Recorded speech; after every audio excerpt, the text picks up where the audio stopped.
One more time, here we go. Right-wingers need love too. We all need love, indeed we do. Now you don't have to love my right-wing point of view, but right-wingers need love. Right-wingers need love. Right-wingers need love too. Melvin Wilhelm and David Ison, best friends forever. Hello, friends and neighbors. It's Al Barger here this 25th day of September in the year of our Lord 2012. When I do these humble Alcasts here at morethings.com, I generally look for some lightness in tone. I intend to be entertaining, maybe tell a few jokes on myself, and possibly generate a little useful cognitive dissonance to make some food for thought later on in your day. Today, though, I come to you with a somewhat heavy heart, for this is a sad and scary anniversary here at home in Franklin County, Indiana. On the lovely country Sunday of September 25th, 2011, we had a terrible massacre on the Stipps Hill Road with 5 people slain in a couple of minutes. I'm all for black humor, but this just doesn't strike me as very funny, so do forgive me if this Alcast is a little darker hue than usual. So, okay, old man Roy Napier's selling off his personal prescription for oxys, which you theoretically ought not be doing. But if your back or whatever isn't hurting you too bad, that script's worth maybe like $400 or $500. That's a lot of money to a poor country boy. So this local felon, all-round ill-bred animal, David Ison, came around to buy Napier's oxys. But he only had 30, not the 50 that Ison wanted. He wanted $10 rather than $8 a pill, something like that. So, of course, David Ison got mad and pulled out a gun and shot the old man dead on the spot. Then he thought about what he'd done and summarily executed the witnesses. That would be Napier's wife, Angie, their grown son, Jake, and daughter, Melissa, all in front of her 4-year-old daughter. Their neighbor, poor Henry Smith, come running to see what the matter was, and he makes 5. Neighbors called the police maybe an hour later to report the 4-year-old wandering alone down the lonely country road. The people all lived next door to the Stipps Hill Cemetery, where my father's buried. The main time I remember talking to him specifically was maybe 6 months before they died. I was hiking the road going out from the cemetery. Roy talked to me by the road for a few minutes because he was trying to fob off a litter of puppies. Now the whole Napier family and poor Henry X are buried a half-dozen steps from my father's and my graves. Fortunately, I picked Andersonville to go walking from that Sunday rather than the cemetery. I guess it's the rhythm of the saints, as Paul Simon would put it, that led me on the safe path that day. Now, being the kind of witless, inbred mother lover who would do something like this, it didn't take more than a couple of days to crack the case. There's just mountains of physical evidence on Stipps Hill or back his way in Glenwood. It's not like this was some master criminal who would know better than keeping bloody clothes back home. Plus, they caught him wearing a disguise and apparently on his way to rob either a liquor store or a drugstore. I don't know, maybe he was still trying to decide. Also, the girlfriend who rode with him to the murders and was caught with him was naturally a very cooperative witness, claiming, understandably, extreme fear and duress for her own life. Now, that's all very bad. It's a horrible shame, but some humans go bad and do horrible things. You can't completely eliminate that. There's maybe not a lot the rest of us could have done to prevent that. But here's what's really bothering my soul now. David Ison is not facing the death penalty. Specifically, Franklin County, Indiana Prosecutor Melvin Wilhelm chose not to seek the death penalty. He accepted an offer to plead guilty and take life without parole. That pretty much makes it Melvin Wilhelm and David Ison best friends forever, because Melvin let him off the hook. I'm very unhappy with Melvin Wilhelm for this, though I can understand why he did it. it's a lot cheaper for the county and a lot less work for him. John Estridge was running down numbers on this for the Brookville American Democrat. Roughly speaking, it likely cost the state of Indiana $500,000 plus or minus to simply warehouse the fool for the next 30, 40 years till he drops dead, versus it would cost Franklin County $500,000 in the next few years to try to get the death penalty.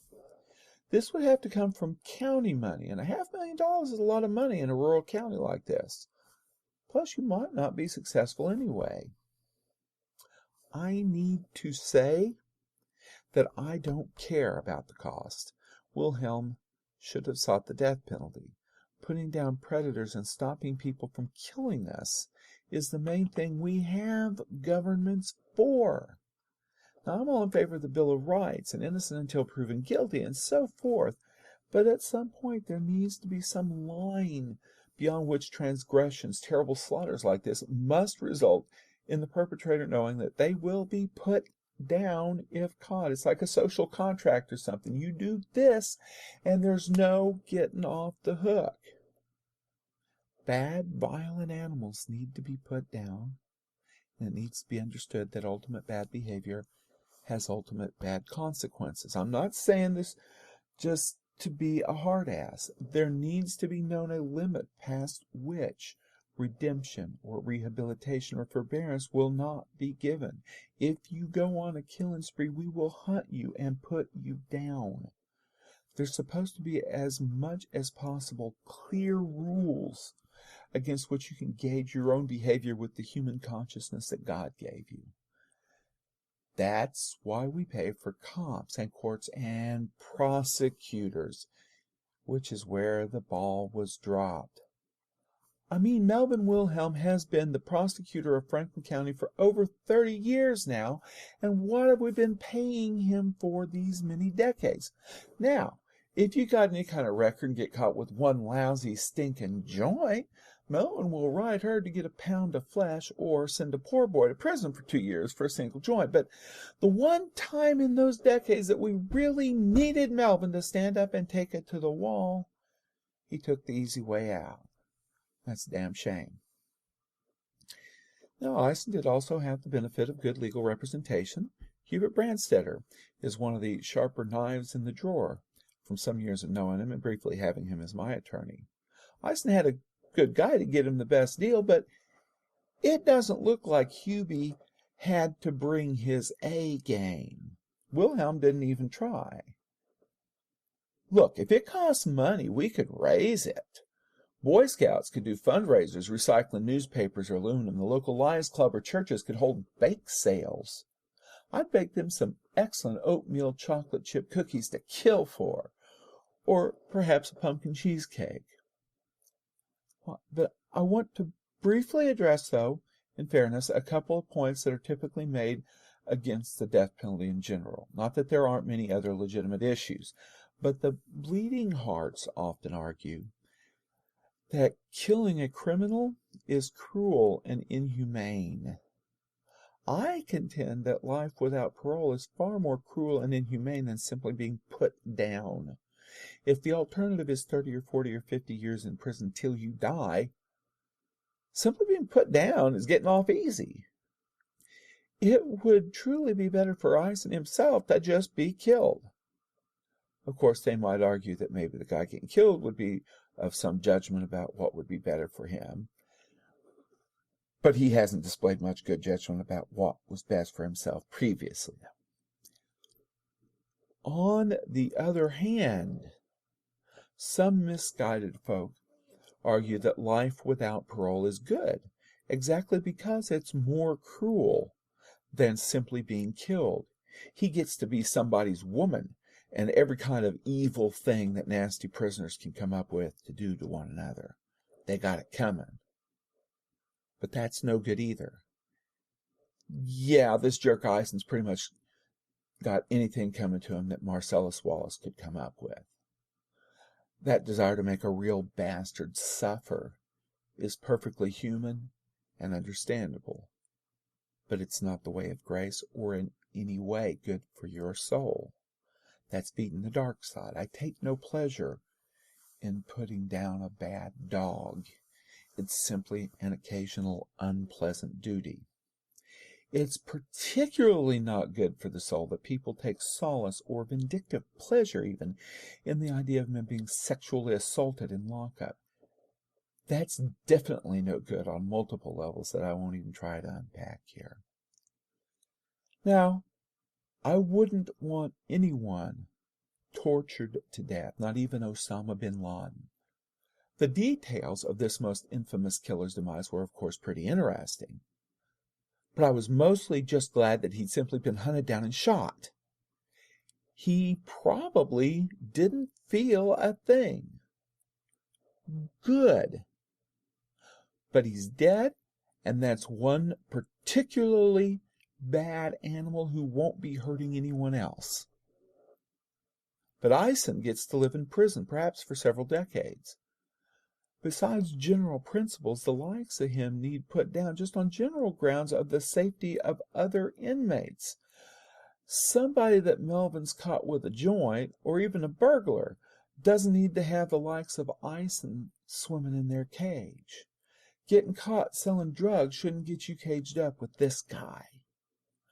Why keep this guy alive? He could certainly never be anywhere but a prison and a security issue for decades. Why do that for an animal that simply needs to be put down? Is it really because we're too moral? Or is it because we're moral cowards, unwilling to take that responsibility? In any case, I would hope that Ison will have the minimal gratitude to send the non-prosecutor Melvin Wilhelm a valentine next February, because he surely knows that he pretty literally owes Melvin his life. And Melvin chose not to collect for us. Thus, again, Melvin Wilhelm and David Ison are BFF, best friends forever. Well, that's what I came to say. In conclusion, I thank the Lord for another day of life, and I thank you all for listening. Please feel free to find me at morethings.com, morethings.com, and contact me to tell me where I'm wrong. I'll thank you for the correction.